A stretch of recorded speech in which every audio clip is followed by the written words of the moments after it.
All right, here with reactions, South Carolina Senator Tim Scott. Senator Tim Scott, always wonderful to have you, particularly tonight. Thank you, Kaylee. Yeah, thanks for being here. So Thursday, you're in a meeting with former President Trump. You said it was a very unifying meeting. We know, for instance, Senator Mitt Romney was not supposed to be there. He ended up coming. Well, in this meeting, Trump said that one of his potential VP picks, perhaps the pick, could be in the room. You were in the room. Not only that, Punchbowl reported that you were the most talked about person on the short list.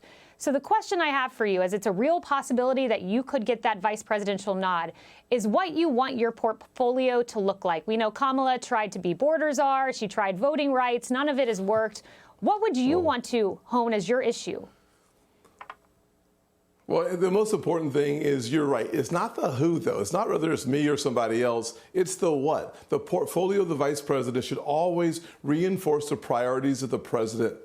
Donald Trump's priorities are very simple. Let's close our southern border. 10 million illegal immigrants coming across our border is the greatest invasion in American history.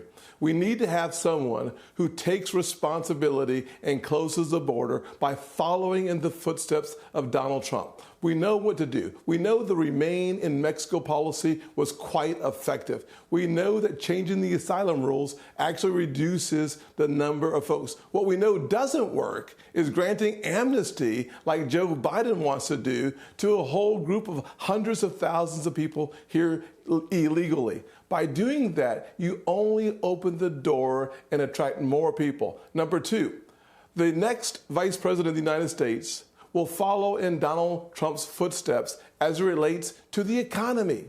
First-time home buyers are devastated by 7% mortgage rates. We know without any question, under Donald Trump, inflation was 1.4%. Home mortgage rates were around 3%. We're going to have someone willing to tackle the economy. We need to get back to the lowest unemployment rates like we had under Donald Trump for every demographic, 50-year low for the majority population, 70-year low, Kaylee, for women, and the lowest ever for African Americans, Hispanics, and Asians. Whoever the vice president is should follow the lead of President Trump. He's done it once, he'll do it again. And let me just wrap this up with this. Crime is devastating the poorest communities in our country. Yeah, no doubt. Donald Trump believes in law and order. No doubt about it. I mean, I saw that firsthand.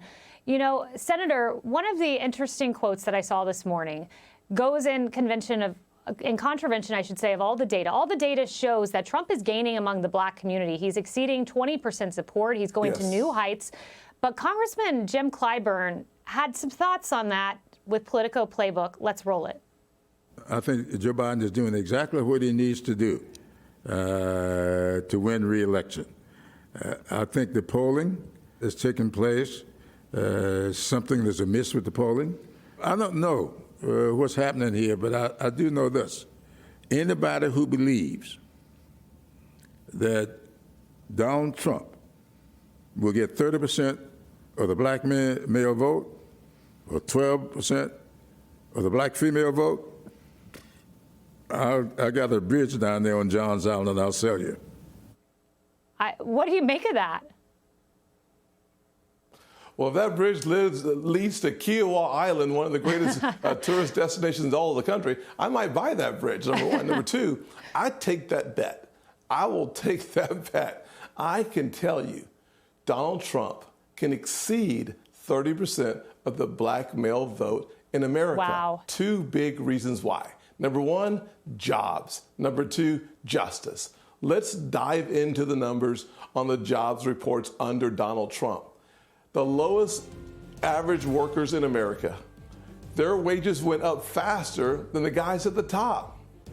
The fact of the matter is that unemployment went down, enthusiasm went up. The labor force participation rate, a fancy way of saying more people came back to the workforce, and it went up under Donald Trump.